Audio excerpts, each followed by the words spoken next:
Assalamualaikum warahmatullahi wabarakatuh. Alhamdulillahi rabbil alamin. Wassalatu wassalamu ala asyrafil anbiya'i wal mursalin Sayyidina Muhammadin wa ala alihi wa sahbihi ajma'in, amma ba'd.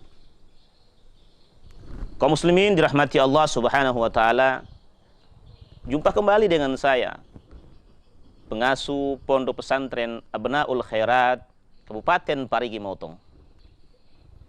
Kali ini akan terus melanjutkan pembahasan kita tentang betapa pentingnya ilmu pengetahuan dalam kehidupan manusia. Dalam sebuah hadis Rasul sallallahu alaihi wasallam, bahwa Rasul sallallahu alaihi wasallam pernah berkata, "Kun aliman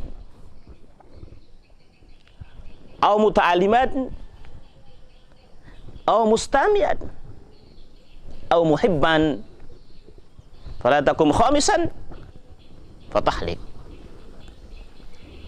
Kaum muslimin rahmati Allah subhanahu wa ta'ala, hadis ini begitu populer di kalangan kita. Namun kali ini coba saya akan sedikit menjelaskan apa maksud dari hadis itu. Hadis ini dimaksudkan adalah anjuran dari Rasul Muhammad sallallahu alaihi wasallam untuk senantiasa menjadilah orang-orang yang berilmu pengetahuan. Pertama, kun aliman. Jadilah kamu orang-orang yang berilmu pengetahuan. Artinya mereka memiliki ilmu pengetahuan. Sudah bukan rahasia lagi kaum muslimin, orang-orang yang berilmu pengetahuan itu akan mampu membawa dirinya. Ibaratnya seperti dia mau menuju satu tempat, dia sudah bisa memperhitungkan antara jarak dan persiapan. Dia perhitungkan dengan cara matang-matang, sehingga tiba saatnya di tempat itu tidak dalam keadaan menderita ataupun tersesat di tengah perjalanan. Itulah ilmu kaum muslimin.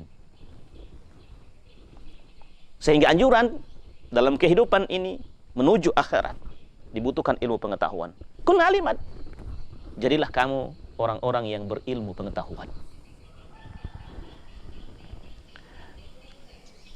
Bagaimana mungkin kita mempunyai ilmu pengetahuan tanpa berusaha dan berupaya untuk mencari ilmu itu sendiri? Bicara tentang menuntut ilmu, Rasulullah SAW pernah bersabda, "Man kharaja talabul ilmi." Mereka-mereka yang keluar dari rumah mereka untuk menuntut ilmu, maka mereka akan dipelihara dan dijaga oleh para malaikat sampai dia kembali ke dalam rumahnya. Artinya kaum muslimin, ketika ada niat kita untuk keluar menuntut ilmu, mencari ilmu, sejak kita mulai melangkahkan kaki keluar dari rumah kita, berapa hari atau berapa menit, berapa jam, berapa waktu kita di sana, sampai kalau kita pulang, 1 minggu, 1 bulan, bahkan setahun, sampai kita pulang ke rumah dengan niat menuntut ilmu pengetahuan, maka sepanjang itu pun dipelihara dan dijaga oleh para malaikat. Subhanallah. Ada jaminan dari Allah subhanahu wa ta'ala.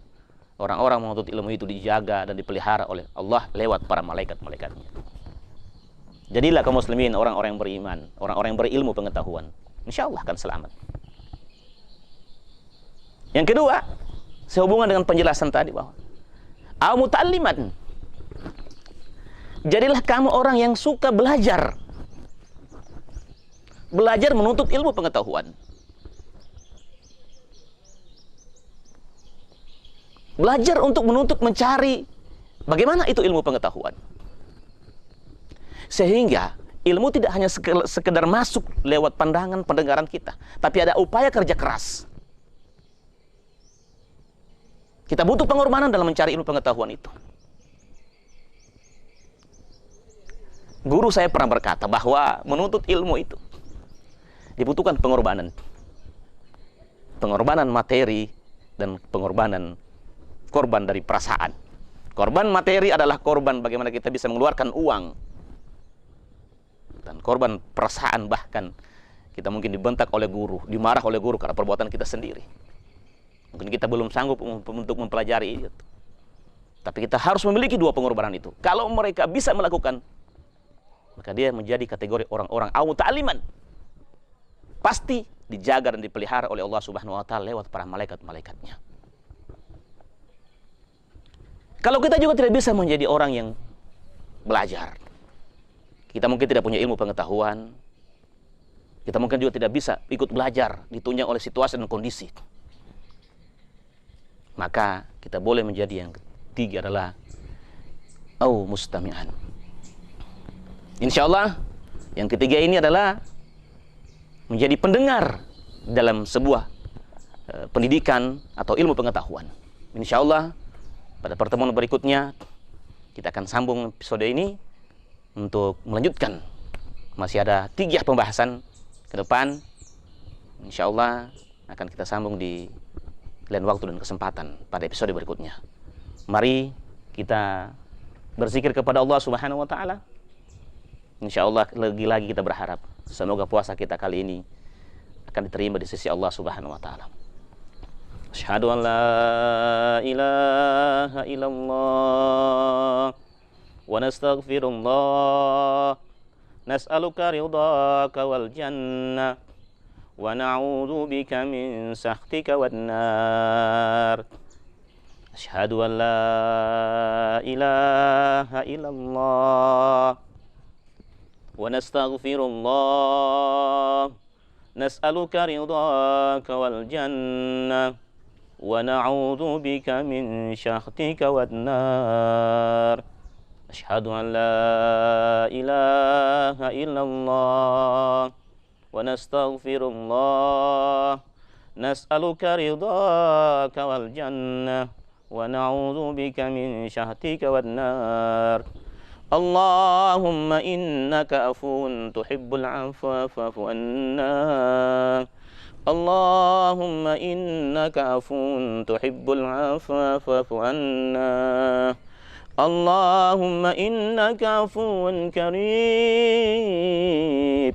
tuhibbul 'afwa fa'fu 'anna ya karim. Bismillahirrahmanirrahim. Allahumma laka sumtu wa bika amantu wa ala rizqika aftartu bi rahmatika ya arhamar rahimin. Wallahu musta'an. Assalamualaikum warahmatullahi wabarakatuh.